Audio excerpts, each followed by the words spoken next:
Um fraterno abraço, queridos e amados amigos, companheiros de sempre. Que a paz de Deus e de Jesus esteja em nossos corações, dentro das nossas vidas, nos nossos lares, nos nossos caminhos, envolvendo a todos os nossos bem-amados, a todas as pessoas que nos cercam e a toda a irmandade desta terra. Hoje trago, meus irmãos, uma mensagem do livro Vinha de Luz, do nosso amado Chico e Emmanuel. No capítulo 15, nos fala: não entendem. Vamos ver. Não entendem. Querendo ser doutores da lei e não entendendo nem o que dizem e nem o que afirmam. Segundo Paulo, na primeira epístola a Timóteo, capítulo 1, versículo 7. Em todos os lugares surgem multidões que abusam da palavra. Avivam-se discussões destrutivas na esfera da ciência, da política, da filosofia, da religião. Todavia, não somente nesses setores de atividade intelectual se manifestam semelhantes desequilíbrios. A sociedade comum, em quase todo momento, é campo de boa batalha para particular em vista de condenável influência dos que se impõem por doutores em informações descabidas, pretensiosas autoridades nos pareceres gratuitos. Espalham a perturbação geral, adiam realizações edificantes, destroem grandes partes dos germes do bem, envenenam fontes de generosidade e fé e, sobretudo, alterando as correntes do progresso, convertem o santuário doméstico em trincheiras de hostilidades cordiais. São estes envenenadores inconscientes que difundem a desarmonia, não entendendo o que afirmam. Quem diz, porém, alguma coisa está semeando algo no solo da vida. A quem determina isto e aquilo está consolidando a semeadura.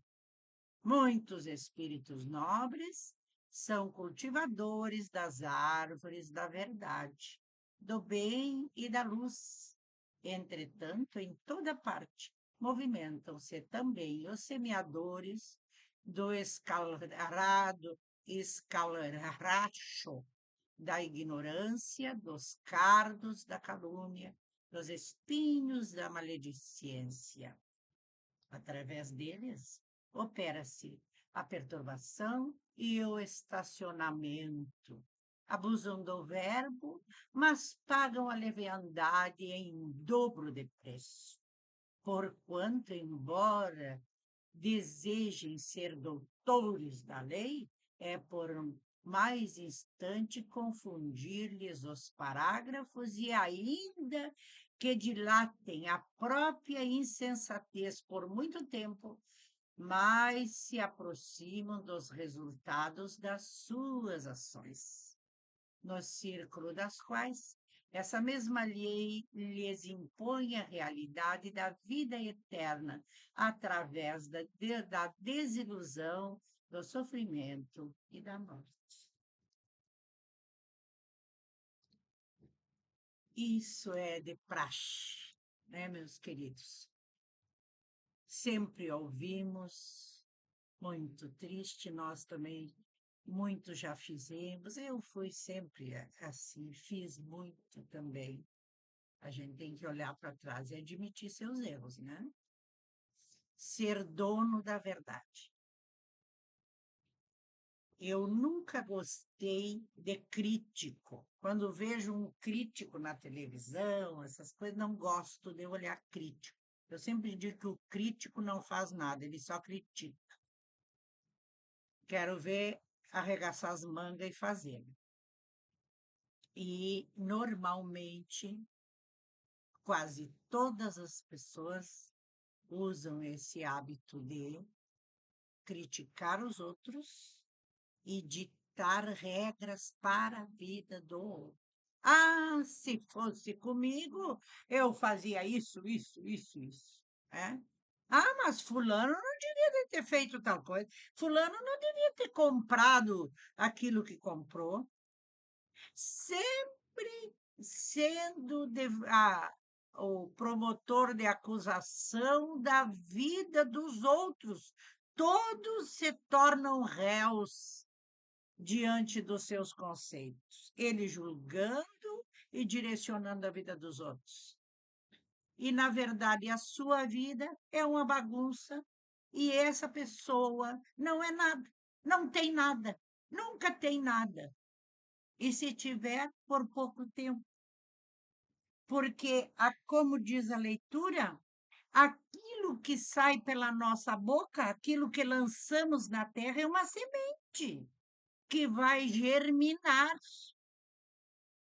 Se uma das palavras mais importantes que tem no Evangelho de Jesus é a indulgência, sede indulgente para com os defeitos dos outros, porém extremamente severo para com seus próprios defeitos. Olha só, hein?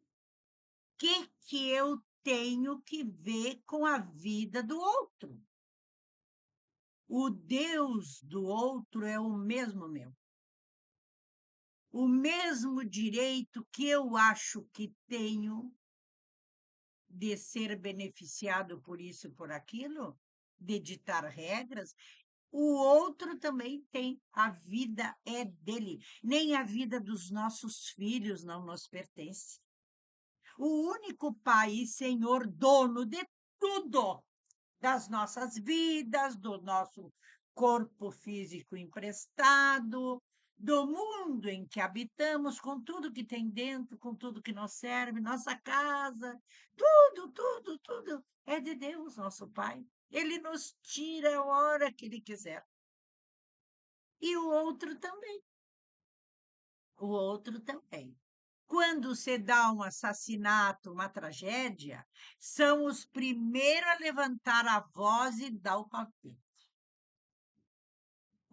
Sabe que um político fez alguma coisa, pleiteou alguma coisa, conseguiu, construiu, já vai em cima reclamando e botando defeito, nem sabe de que se trata. Nem termina de ouvir direito a história e já vai dando a sua opinião e decidindo que tem que ser assim e que tem que ser assado. E então, meus queridos irmãos, isso é muito triste, porque se eu já aprendi isso estudando a doutrina espírita, né? Se nós julgamos a vida de alguém e damos a nossa opinião, há uma pergunta assim: tu sabe, os próprios perturbadores são assim. Eles, olha, isso escutam e se dizem assim, bem assim: tu é sabido, pois agora nós vamos para cima de ti, ver o que tu vai fazer. Tu não enxerga para te defender. A vida é uma bagunça só. E muitos desses que assim procedem, como diz a leitura, tornam a sua família um verdadeiro caos com as suas opiniões, né? E com a sua arrogância, humilhando as pessoas, mal agradecido, prejudicial, porque se o seu fulano está passando por um problema, seja ele qual for, eu jamais vou ser melhor do que o pior dos assassinos. Porque se eu ainda não fui, não fiz o que ele fez, pode esperar que farei nas próximas encarnações. Se eu me acho dona da verdade e sou incapaz de alcançar um pão para um faminto, ou se alcançar, me acho grande coisa por ter feito aquilo, cuido de uma pessoa doente, como diz isso quase todas as noites, cuido de uma pessoa doente e me acho a tal porque cuido, porque sou mais que alguém ou porque entendo melhor que alguém, com toda certeza eu vou viver a mesma situação. Eu estou, quando julgo ele, eu estou dando a minha energia, o meu ectoplasma de médio, que somos todos, né? Para que os perturbadores que estão lá administrando este pleito, né? Este problemão, digam assim: olha aquele lá ó, roncando boca fora, vamos lá para ele, para ver se ele sabe mesmo. Porque quando eu digo, atesto que eu sei como se faz, a pergunta do mundo espiritual só é uma: tu sabe? Então tá. Porque nem uma vírgula, nem um ponto, no Evangelho diz um ceitil, acho que é um tio, né? Deu nenhum centil vai escapar da nossa trajetória que a gente não tenha que vivenciar e cumpri-lo ao pé da letra, para nos libertarmos, como sempre diz o Evangelho, de nós mesmos. Preocupemo-nos mais pela nossa vida e, quando vemos o sofrimento dos outros, falemos bem alto. Que Deus, nosso Pai, estenda sua misericórdia. Que a mão de Jesus esteja amparando a todos os que estão sofrendo. Eu vejo qualquer tragédia, quanto maior a tragédia, mais eu tenho que me concentrar e buscar no fundo da minha alma o amor ao próximo. Pensar que aquele que está passando por aquilo, ou aquele que está fazendo, pode ser meu filho, pode ser meu neto, né? Todos são nossos filhos, todos são nossos irmãos, nós somos uma família só. E só o que temos que nos preocupar na nossa vida é desenvolver muito mesmo o amor ao próximo. Isso que ensinou e isso que exemplificou Jesus. Não é jogando palavras à boca rota, é exemplificando como Jesus fez. Ele, o Todo-Poderoso, exemplificava aquilo que dizia, fazia. E era quando estava atendendo, quando estava socorrendo, quando estava vivenciando tal situação, que ele explicava como é que aquilo acontecia. O que era necessário fazer. Quando lhe perguntava. Quem? As pessoas interessadas. E Jesus sempre, ele nunca dava resposta. Vocês se deram conta disso? Ele sempre perguntava. Lembram da mulher adúltera que estavam jogando pedras? Não, vamos outro. O que se ele achava certo que tivesse estampada na moeda a figura de César? Porque eles não tinham coragem de ir contra o César e botar a cara lá para bater, então vieram para Jesus tentá-lo, porque eles sempre queriam que Jesus se contradissesse ou falseasse uma palavra para eles poderem, né, botar defeito e reclamar e fazer fofoca. E o que Jesus perguntou? Ele sempre perguntou Que estampa tem na moeda? Que se era, não, eles perguntaram se era justo pagar o tributo a César, pagar os impostos, né? Aí perguntaram, e Jesus perguntou para eles que estampa tinha na moeda. E eles disseram que era César. Então, dê a César o que é de César. Na mulher adúltera, estavam jogando pedras e queriam lapidá-la porque ela havia traído seu esposo. O que Jesus disse? Que atire a primeira pedra quem nunca pecou. O que aconteceu? Limpou o cenário, todo mundo saiu definir. Os mais velhos saíram primeiro. Ele sempre estimulava para que cada um encontrasse dentro de si a resposta.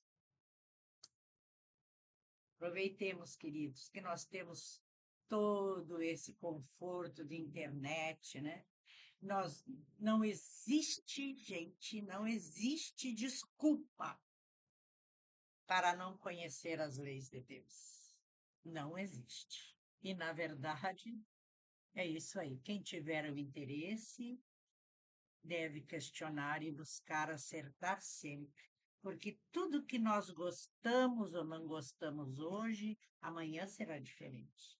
Aquilo que eu digo que detesto, que eu nunca vou fazer, amanhã pode escrever, é lavrado, né? A semente está lá na terra, vai sair um fruto lá e eu vou ter que gostar, eu vou ter que querer, e eu vou ter que usar, porque não vai ter outro.